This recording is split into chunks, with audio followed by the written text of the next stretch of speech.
Hey everybody, this is Natalie with Power Moon Tarot. Thank you for being with me here tonight. If you like my channel, please like, share, and subscribe. And tonight, I'm just getting settled in here. Tonight I have a special reading for you called Who is Your Worst Enemy and What Do They Have to Teach You? So kind of a heavy topic, I know, but knowledge is power, and we've all come across people in our lives who we'd rather not have. And so for those of you tonight, I'm just going to take a second here to kind of anchor myself in the energy. For those of you tonight who are searching, or today, if it's here today, searching for a reading to understand what your worst enemy, who that has been for you, and what they've had to teach you, welcome to your reading. I will leave the timestamps in the comments so you can go right to your pile. And in order to let your intuition guide you and pick a pile, first of all, I have pile number 1, and then this is a serpentine stone. It's from the Pacific Northwest. It's this beautiful yellow greenish color. This is for pile number 1. If that draws you in, then maybe pile number 1 is your pile. Pile number 2 is this piece of raw emerald. So that, if you choose pile number 2, that'll be yours. Pile number 3 is smoky quartz, this big old piece of smoky quartz. Pile number 4 is a protection amulet given to me by another witch. And pile number 5 is a pretty pink rock that my friend gave me. So for those of you, pick your pile 1, 2, 3, 4, or 5, take a breath. Let your intuition guide you, and let's start with your reading. So I'm going to go ahead and put the other piles to the side here. I'm going to put pile 4 and 5, and I've pre-shuffled the cards. I have no idea what's underneath them, but I have shuffled them. Okay. Okay. So for pile number 1, this is your reading. We're asking the question, who is your worst enemy and why, and what have they to teach you? Okay. So,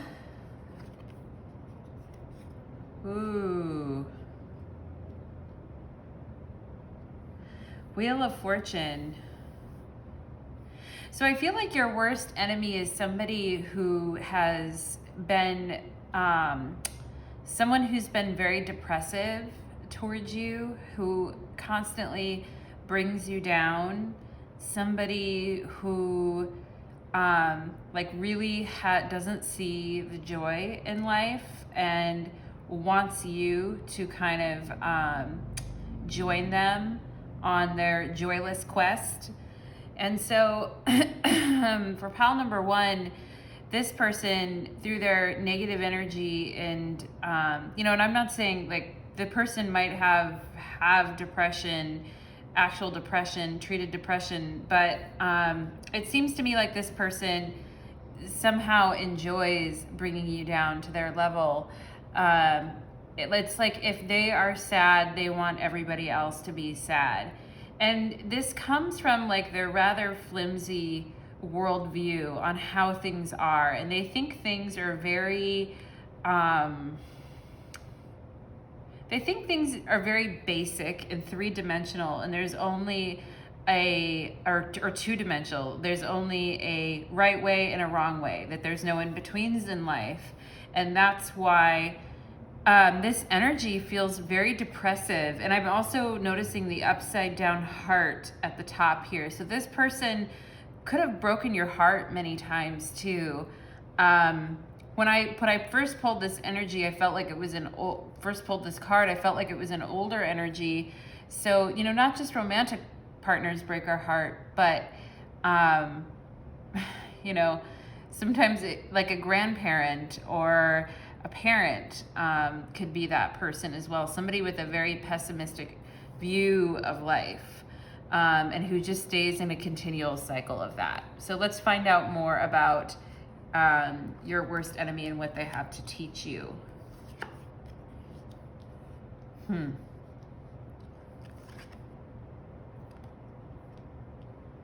Ooh.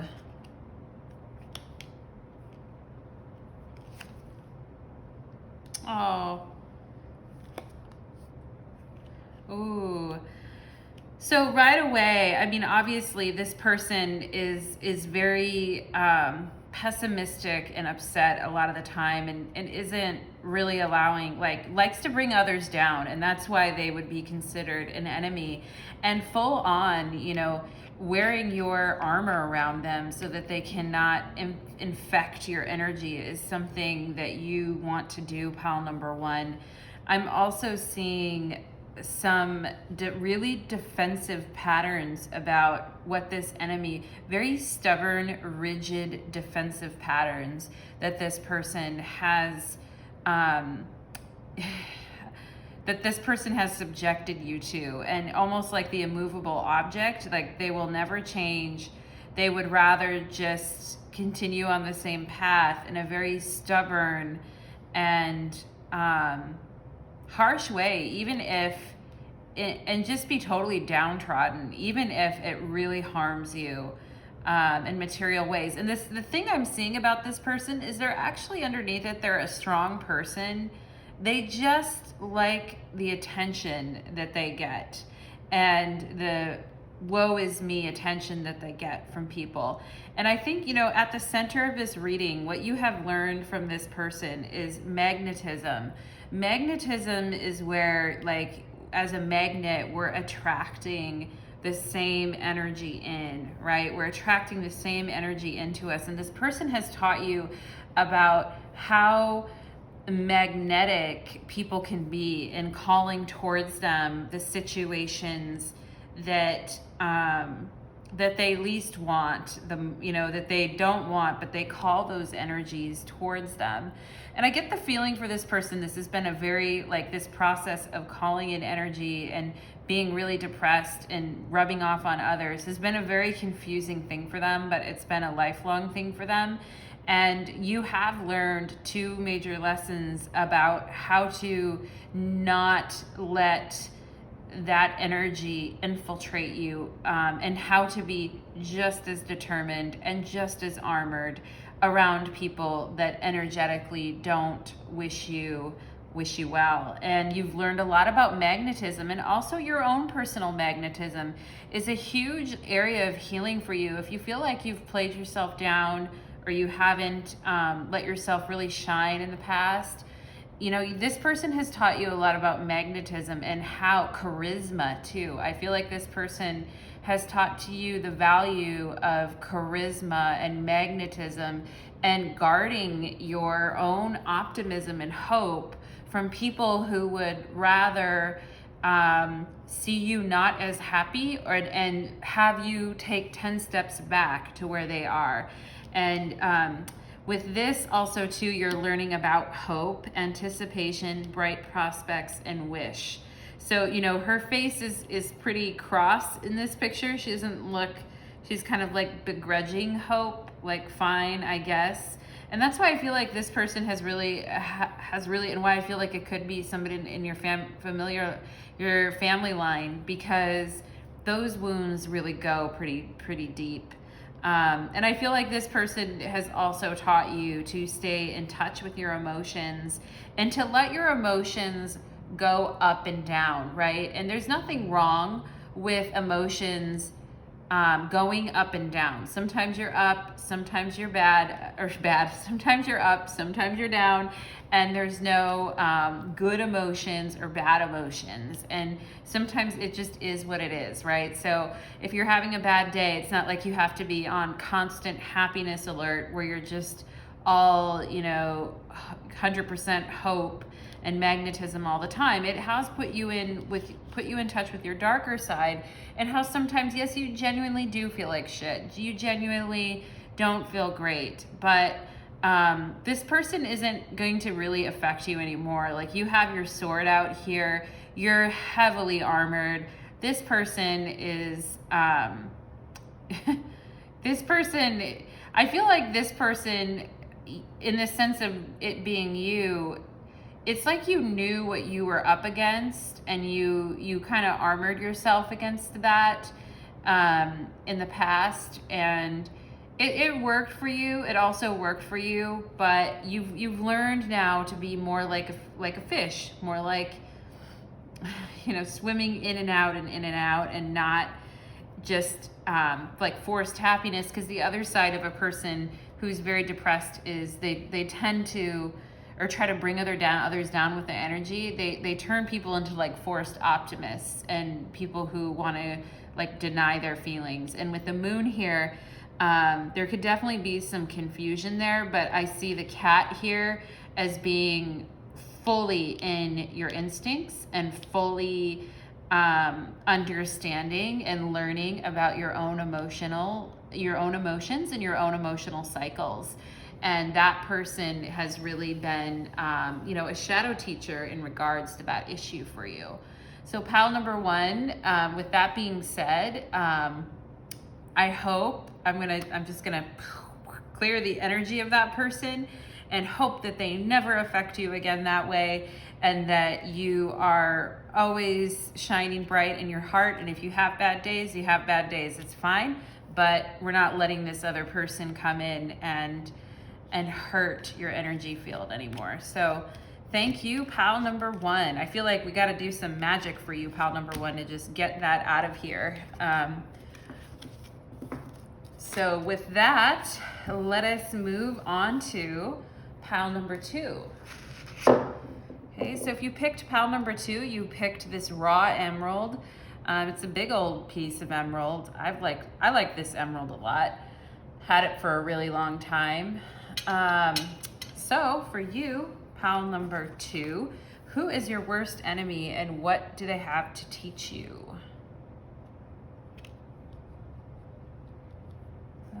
Okay.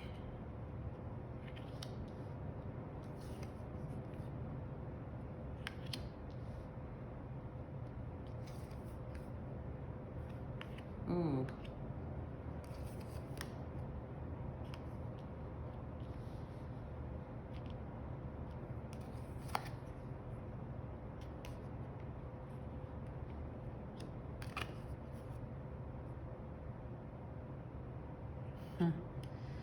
Well, right away when I was looking at this, I was feeling like older energy, like older man energy. This is strength, or the White Knight card. So this could be someone you were in a relationship with that was older than you, that might have like behaved towards you like a father figure, and maybe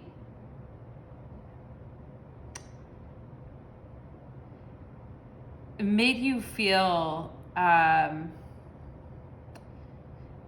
like very young and unaccomplished in their presence, and like made you doubt yourself, and also made you feel like not comfortable with your body, and like maybe said negative things to you about your body. This could be a father figure, this could be an older man in a relationship, but I definitely, my eyes getting drawn to the fact that there are older men and then a young woman in this card, and you know, somebody who used their age kind of against you, and somebody who made you feel like a little kid, like you weren't, like you were kind of silly, and also gave you bad body image, I feel like, and made you feel like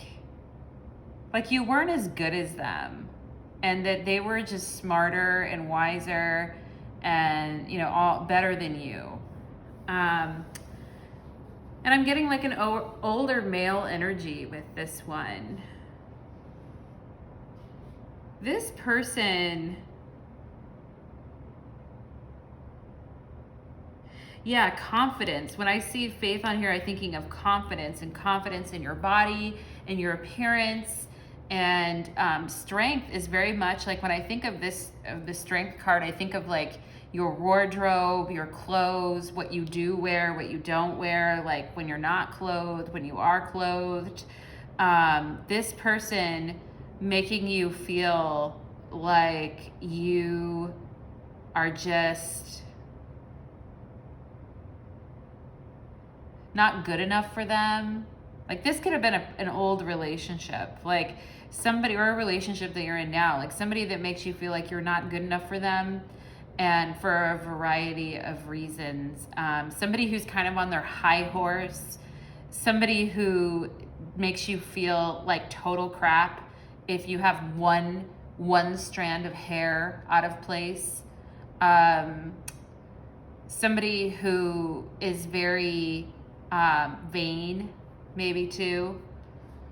So somebody who treated you like, you know, not like a girlfriend, but like a prostitute, or that's a really harsh word, but somebody who didn't see the value in who you are and what you bring to the table, and that you're like, you can that you could be a co-creator, and that you actually, you know, you're mature enough and you're able to finish projects and complete things, and you're able to do things on your own and have confidence, and you don't need everybody else helping you.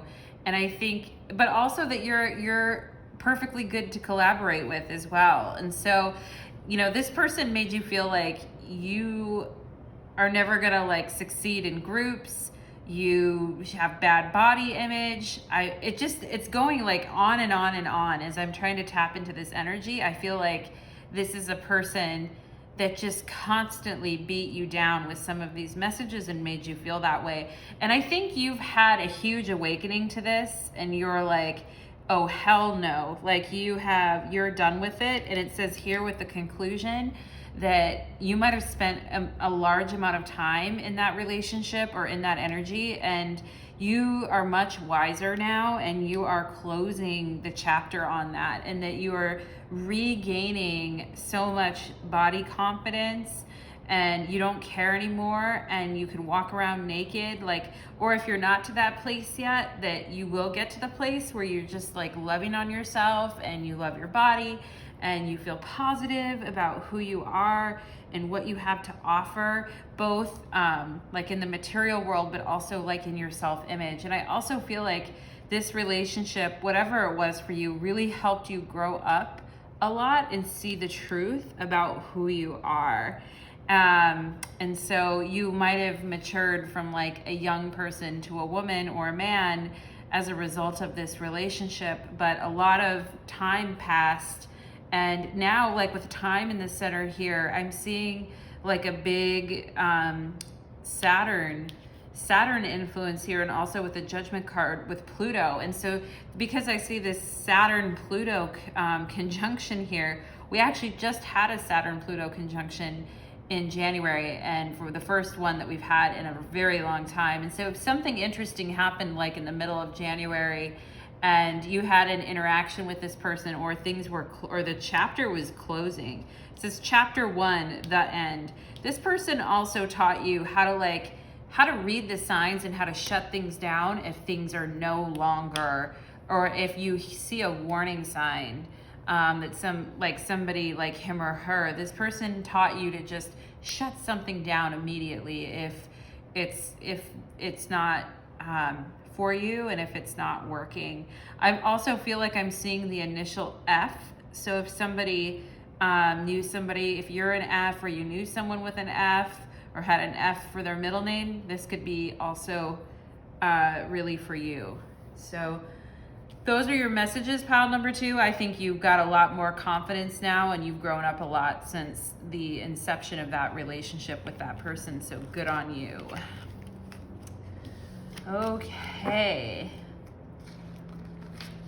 Let us go next to pile number 3. So pile number 3 is this smoky quartz right here. I've used this when I've like been channeling and telling ghost stories on Halloween. It's kind of a cool, really cool smoky quartz crystal. It's really big. I like it a lot. It fits in my palm though.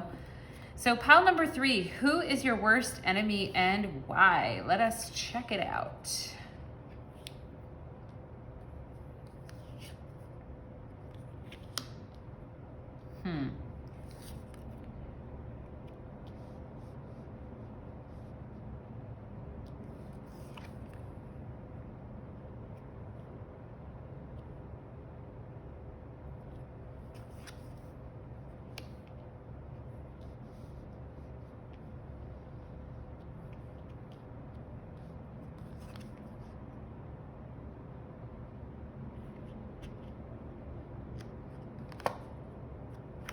Whew.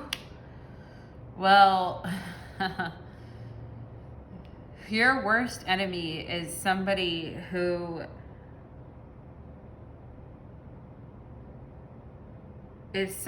I feel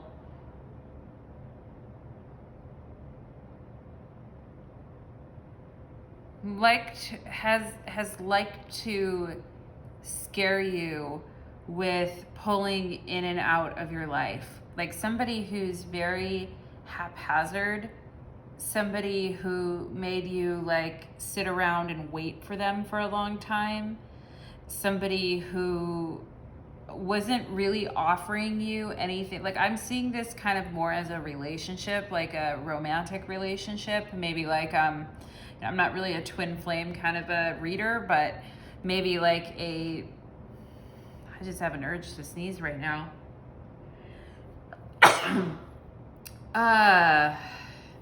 Like a twin, maybe like, not a karmic partner, not a twin flame, but maybe they came off like one. They're just all over the place, and they would constantly like come in and out of your life with like forced endings and new beginnings. And I feel like they really did a number to your trust, to your ability to trust, and they also made you feel like even if something was good, like you're not going to take it because you're afraid of the consequences, like that somebody's just going to come and pull out again. And I feel like this is some of, modern day relationships where people like, they come pretending to be like a partner who can really give you what you need. Like for example, here with the Emperor, like they come saying, I am stability, I am gonna be in there with you for the long haul. But up here I have Humpty Dumpty, right? So Humpty Dumpty as the death card, like everything falling to pieces and just forced endings all the time, like no stability, like somebody who just comes in and out of your life at will and upsets the apple cart, upsets what you're doing, and I think puts you in a state of like despair because of their comings and goings, their constant comings and goings. And so, and I think, it also resulted in some obsessive, like scorpionic traits. If you think about it, it could have been like an Aries Scorpio situation where Aries is in hot pursuit and they're hot and they're cold and then they're not, and then the Scorpio is kind of destroyed and trying to pick up the pieces and is feeling like very obsessed. And I think, this person has done this to you many times, maybe not just in this lifetime either, but in other lifetimes. And I see her face here, and her face is like, bitch, please. Like, you better knock it off with that crap. But if you look at her, she's got the moon in the background, her hair's flowing, she's holding on to this beautiful flower, and she looks pissed. But you can see that, this card is all about revolution. So, and I also see it here with this hand and then the releasing of the butterflies here over the water. This person has really taught you the how far you can take your obsession and how that isn't healthy for you. It's taught you about letting go when it's time to let go of someone and to stop obsessing over this person. And then with this transmission card, it's like, the spreading of conditions, influence, and impact. So you see how when people come and go from another person's life, when they are sometimes here and sometimes not, when they come into our lives and just make a mess of everything and then leave, you're seeing how impactful that can be on people, and how stability and really knowing where you stand with someone is like most important to you. But you're also developing a strong tolerance for revolution and change as a result. Like you're more willing to go with the flow and let go of bullshit far more than you were before. And I think, this death card, he kind of looks like a creep here. And I think there might be something there for you, pile number 3, on the creeps. I think when you meet somebody and for some reason, something in their eyes gives you the creeps, or something about how they look at you gives you the creeps. And I think, you you know, you have a death stare as well. Like, you know, you're not going to take it, you're not going to take that anymore, and your instincts are much more on fire than they were in the past. And I think this person has taught you, like, you might actually have a physical revulsion when if you're out and dating and you meet someone like that, or you meet a supposed friend that's like that. You know, you're gonna have like an immediate, like, no thank you reaction.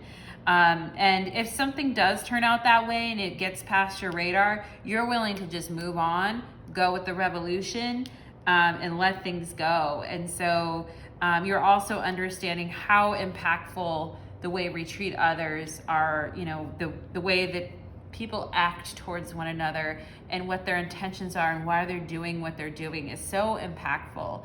And that just seems like, you know, it seems like baby talk, and it's frustrating. And I can see why that's very frustrating, pile number 3. I feel frustrated just giving this reading. But you're learning, you are learning to let go of things and not obsess over them and just go with the revolution. You know, if I can't dance, then I don't want any part of your revolution, right? That's an old song. It's by Sophie Ellis Baxter, I think. It's called If I Can't Dance. So if you look that song up, pile number 3, then I think you might enjoy that. The lyrics are something like, if I can't dance, I don't want any part of your revolution. So thank you, pile number 3.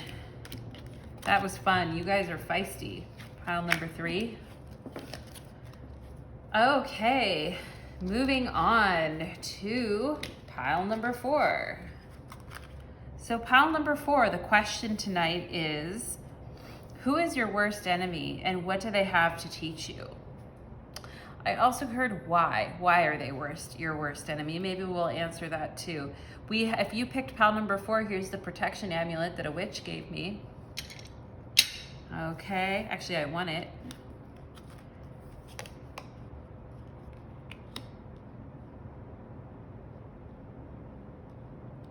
Okay.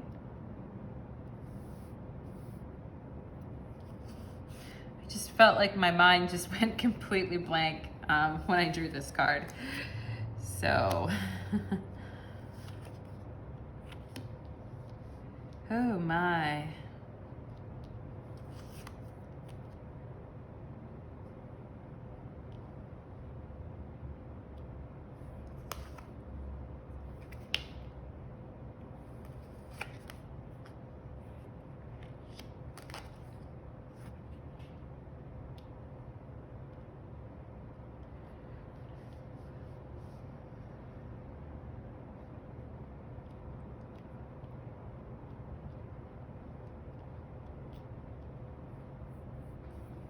So pile number 4, this is, I just felt like my mind went totally blank when I started your reading.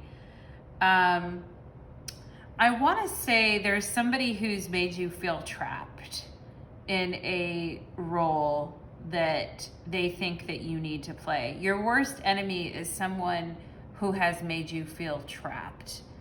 And this could be a friend, this could be a peer.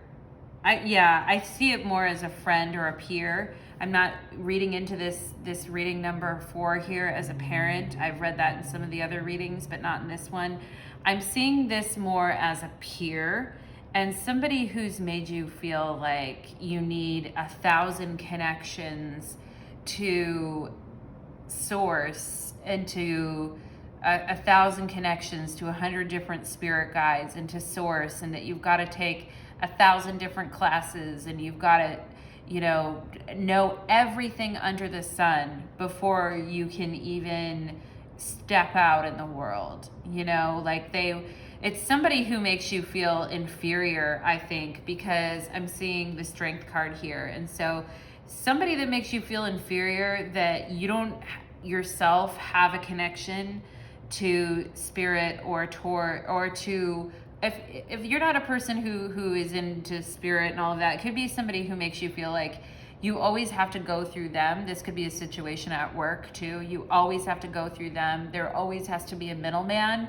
and they're the middleman. You have to go through them. and you can't just go and do things on your own. So this is somebody who's made you feel like dependent and inferior, and that you don't have enough knowledge to, and you have to know everything, that you essentially have to be perfect and you have to know everything before you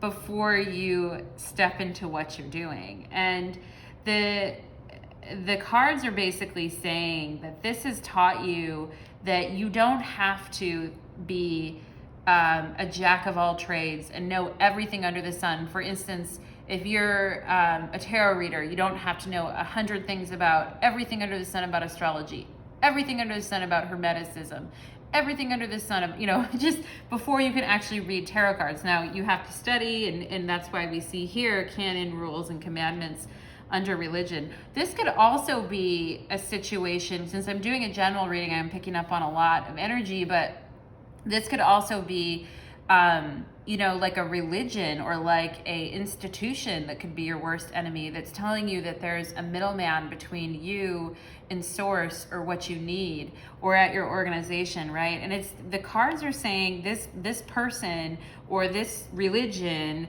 has taught you that it's fine to specialize and become a master in your field, and that you don't, in a specialized area, and that you don't have to know everything, and you have a direct connection. Because I see the Temperance card here. The Temperance card is, to me, always has to do with spirit guides and a direct connection to your guides. So you have a direct connection already. You're already at the well. You're dipping your feet into the well, into the water of intuition and knowledge and sacred information. You're dipping your toes in there already. That person's telling you you're not ready for that yet, or you need this, or you need to do that, or take this class, or follow this religion, or follow this belief, right? There's this whole explosion right now with fake gurus and fake spiritualists, and what you're finding out is you don't have to know everything under the sun. Nobody can make you feel inferior, and that you do have a direct connection. And with this today for tomorrow, I really see you pulling. I think this situation has taught you that you are responsible for you, and that you pull yourself forward on the path, and you rely on no other interferences, and you don't put your power in anything but yourself and what you know you're good at. And then this just shows here with the religion, canon, rules, and commandments. I would think of this card like the Hierophant in the tarot, and you're finding a way, you're coming up with your own rule system. This card always reminds me of Aquarius too, over here, this today for tomorrow, and Gemini, because it looks like twins on here. So you're coming up with your own system of thinking and your own rules and laws for the way that you want to live, and you're specializing in the areas that you know to specialize in, and you're not giving a fuck what a peer or whoever else, somebody at work, is saying that you need this, this, and this in order to do it. And it's really, look at this hunky guy, the warrior. It's really bringing out the more assertive, aggressive, and self-directed and self-validated parts of your personality. And you're not taking any crap. You know what you believe, and you're willing to just go for it. You don't need somebody else getting in the way of that connection. And you're done with being inferior. And because we have two major arcana cards here and then one up here, it's just, this reading is telling me you are more than ready, more than 100% ready for your own direct connection. If you have a business that you want to start, if you have an idea that you want to go with, whoever told you that you should limit yourself is a liar and an idiot, and they have nothing on you, not a thing.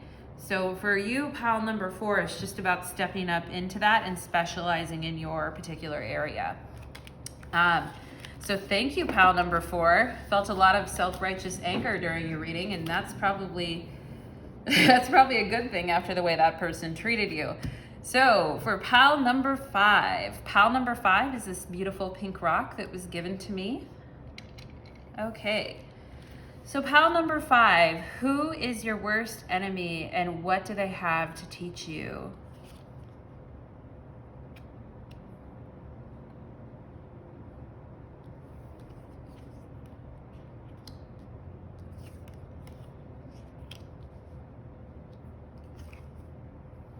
Oh, yeah.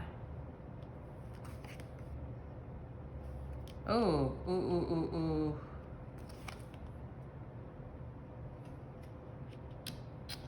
Oh. Ooh, oh my gosh, pile number 5. Okay, I just got hit with some energy there. Pile number 5, I think this has to do with, I'm gonna just say it, like somebody you were married to, like an ex-husband or an ex-wife. And I think this person disempowered you financially, and I think that they kept things from you, and I don't think that they told you the truth about a lot of things. And I think that they also, I think financially they haven't told you the whole story financially, and I think that they have tried to like move your attention away from the money issue and move your attention away from the financial issue. And I think that you are waking up to this, and this could be a situation where, like, if this is with your romantic partner, it could also be like a situation that your parents had or something, but it's kind of like repeating now in your life. But somebody has the upper hand financially, has been disempowering to the other person, and hasn't been honest about their money, their finances, and where they are in the relationship. I get the feeling that this person like spaces out a lot, and that they just, or maybe that you space out on it too. Like you space out, you're just like, it's too much, right? And it's a very disempowering situation. And here it's, you know, bride in a cage. And I feel like if, yeah, you're in a disempowering situation and you can't get out of it, you might just space off, and you might just do other things to get your mind off of it instead of like really tackling the problem and moving in a new direction, right? But this relationship has taught you that like all that glitters isn't gold, and that, you know, money isn't the everything, and that there are other things that are more important to you. And I just heard this very loud rumble as I said that. I don't know what that was, but you know, like I take that as a sign, is like it's rumbling up in you, and this knowledge of how things haven't been fair and equal, and things have been kept from you, and there's been betrayal. There's been some betrayal in your relationship. And you know, I think what this relationship has taught you is that you are efficient, that you have the ability, you know, you are taking charge of moving in a direction, being productive, being smart about your financial resources, taking new opportunities, right? With the Ace of Pentacles, it's like, hey, the opportunity is there. Do you want to take it or not? And maybe in the past you shied away from that. And this situation of unequal finances and unequal power structures and relationships has really put you in contact with that, and how like freedom is the most important thing. If you look at this, you see, you know, someone is moving on and moving away. And then in this situation, it's like a skeleton in a cage, right? A bride in a cage. And so, you know, those are very different energies. And if you felt trapped or you felt imprisoned by your relationship, and I just have to say, if you have felt imprisoned by somebody in your life, this could literally be somebody that imprisoned you in a past life and like made you feel very disempowered. So really look at those relationships in your life where that has come up. And here we see like a super vulnerability, call for help, reach out, need for backup, admit your needs.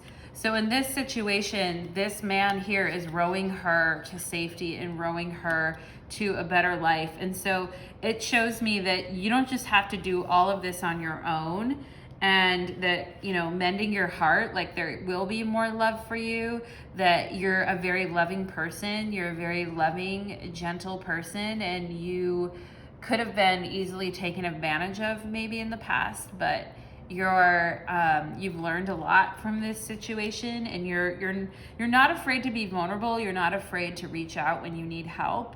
And that's great, because a lot of people in our society are afraid to reach out when they need help, and they're not good at doing that. They're not good at admitting when they need help. And so I think this situation has also taught you not to keep everything inside, and also to count your coins and count your blessings, count your coins, and dig into what's going on financially or otherwise in your relationships. So like the light of truth is coming out with the swords here. It's like the truth is coming out, and you're given a new opportunity to be productive and know the truth and get out of this cage, this bride in a cage. So, and actually find the love that you really so want and desire. So, you know, and if there's a call for help, I love that she's holding the telephone and the flowers are like coming out of it. It's like ring, ring, SOS on the line. And I feel like with this Six of Swords, you can meet somebody else too. So that's better for you. A better destination for you, pile number 5. So thank you very much. That is your readings for tonight. And thank you for being here. We'll see you next time.